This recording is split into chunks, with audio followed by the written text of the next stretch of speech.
Welcome back to PCW, where today we're going to be reviewing WWE Smackdown. Hello wrestling fans, I'm PCW's Tom Colhue, and Smackdown last night was an interesting show in that it continued the build towards Cesaro versus Reigns, but Cesaro was far from a key player and hasn't really achieved much focus. There was a build to a fatal four-way which will not be on the pay-per-view and will instead be next week, but there was also quite a big moment with a title change as well. Be sure to hit like, subscribe if you haven't, and let's get straight into it. Smackdown opened with a standard 20-minute promo about Roman Reigns. Jimmy Uso was the key player here, as he had been last week as well, in the absence of Daniel Bryan, and the beginnings of something of a feud between Jimmy and Jay are constantly being teased. Jimmy really stood up to Roman, essentially saying to him that Jimmy could be the tribal chief if he wanted to be. Roman challenged him to show this by taking on Cesaro. Roman, as we know, is in charge of booking in WWE, so the match was made official for later in the night. The fact that Cesaro has had so little focus in a feud that involves him being the Universal Championship challenger suggests that this particular feud will keep going for a while, possibly all 3 months until SummerSlam, but I suspect it'll be this month, Money in the Bank, and then we'll probably get a new challenger for 1 month before SummerSlam rolls around. Our opening match was for the WWE Women's Tag Team titles, Shayna Baszler and Nia Jax defending against Natalya and Tamina in a rematch from WrestleMania that was expected to be on the WrestleMania Backlash pay-per-view but was taken off for overflow because they didn't want the pay-per-view to be too busy. This match lasted just under 10 minutes and had what I felt was a really interesting finish. Something I've noted in the WWE, particularly as regards women's matches featuring Natalya, is that they usually feature, if there's multiple women, some sort of Tower of Doom spot. She is the only person apparently in the WWE women's division who really likes doing a Tower of Doom and can communicate and is respected by all the other women in order to make that happen.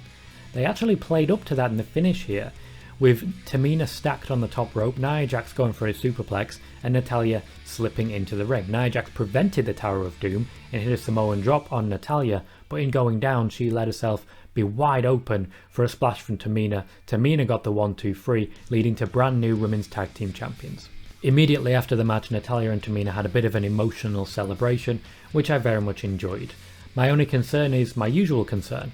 The WWE seem to remember that Tamina exists until around SummerSlam every year, and then she completely vanishes afterwards, much like Naomi does as well, until the Royal Rumble when they decide they need her.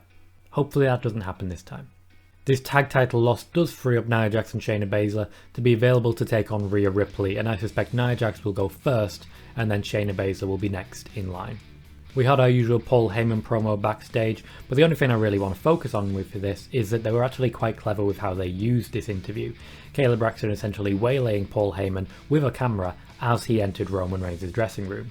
They actually had a reason for a surprise promo rather than just waiting around, waiting for everyone's cue to find him coming out of the office. It was clever, and probably came from Paul Heyman himself. It was Rusev Day for Apollo Crews and Commander Aziz. Commander Aziz, who is very tall, stood on top of the podium that was last used for Rusev Day and was last used before that for the Goddess ceremony of Alexa Bliss. They always keep him in stock. Essentially, Apollo Crews wanted to give Commander Aziz a Nigerian Medal of Honor. Crews would eventually be interrupted by Big E, then Sami Zayn, then Kevin Owens. All 4 of them would come to blows, with Commander Aziz being thrown out of the ring to not really be a big factor until the end. This would lead to a fatal 4-way being announced by Adam Pearce and Sonya Deville for next week for the Intercontinental Championship. Adam Pearce also stood up to Sonya Deville at this point. It's a bad move. In the second hour draw segment, Rey Mysterio beat Dolph Ziggler again. Now the reason that these two were the second hour draw segment is because on WWE Raw, Bad Bunny has brought in a much stronger Latin audience that the WWE did not previously have, and they are hoping that by pushing Rey Mysterio, they will be able to do the same for SmackDown. Rey Mysterio and Dominic Mysterio are very much expected to win the tag titles from Ziggler and Rude this weekend for that very reason. Bianca Belair sang and Bayley laughed. Fair enough. Could do a bit more there, I feel. Baron Corbin defeated Shinsuke Nakamura 1-on-1 with a leverage pin, and this match was all about a piece of headgear. Baron Corbin had a new crown, a replacement from his previously quite sleek and stylish black one, to a more ornate gold one, which Nakamura stole after losing the match, hitting a Kinshasa to put Corbin down, taking the crown, and then sort of dancing with it afterwards. It was weird. but it does suggest that there are definite plans for a new King of the Ring tournament this year. I would very much enjoy seeing that. Nakamura would be a shoo-in to win, but also I feel someone like Aleister Black could really enjoy a very strong introduction with a King of the Ring tournament win. Baron Corbin, however, did win the match. He is being kept strong and being re-strengthened, as it were, from WrestleMania, which he did not feature in, for a reason. We had a new Aleister Black vignette, which was a very strong promo and very artistic, but he's doing nothing for me personally. My issue with Aleister Black is really clear. They have made so many tweaks, so many changes, and so many corrections to his overall character that I don't know who he is anymore. I know that these vignettes are supposed to tell me who he is, but they're not doing that. What they're actually doing is telling me that everything that came before is completely pointless. It undermines Aleister Black and the career that he's had to have to restart and go back to the dark room all over again, in my opinion.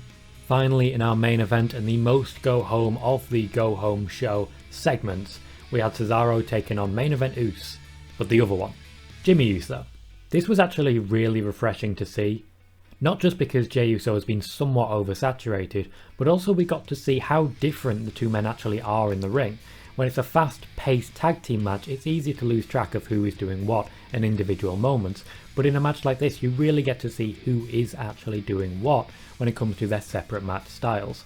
They made every effort to keep Jimmy and Jey Uso separate, a large part of this being the t-shirt that Jimmy wore that said, "Nobody's bitch." Meanwhile Jey wore one that said, "Right hand man." The match itself was very enjoyable. Classic ring psychology was used about Jimmy's knee, which of course is the injury that he went out with, but he has since recovered and he should be fine, but it's wrestling and injuries never quite heal. Cesaro did get the win, but not clean in any way. He won via DQ because Roman Reigns himself came down to attack Cesaro with Jey Uso as backup. Cesaro, as a result of this, going 3-on-1 was made to look incredibly strong. Every time someone got the upper hand, Cesaro regained it. This was somewhat down to a distraction, Jimmy Uso walking out on Roman and Roman going to try and recollect him. That allowed Cesaro an opportunity to beat down Jey. Roman then returned to the ring and was beaten down by Cesaro. Then there was a swap. Jimmy came in to protect Jey and Roman fled, leaving both Usos beaten down in the ring by Cesaro, who stood tall after taking a serious beating regardless. He looked very strong leading into a pay-per-view in which he has no chance in hell, if you'll forgive the pun. Smackdown this week was very good, but I do have a few concerns. There was a lack of a high amount of people. Seth Rollins, Otis, who's had a push recently, the Riot Squad, and Carmella, who were involved in a match last week but nothing doing this week. And also I feel Aleister Black's time backstage is starting to wear a little bit thin.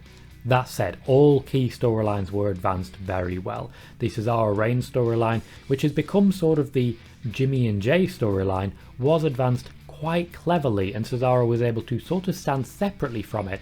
So even though I'm getting a little bit frustrated at how little this is all about him, the fact that he's getting that background push relieves him of a lot of pressure. At the same time, the change for the women's tag team titles is very, very valuable and very necessary at this point for the changes to the Raw top level for the women's division. Nia Jax and Shayna Baszler did need to become available, and we needed new champions to take on the challenges that we've seen Nia Jax and Shayna Baszler take on countless times.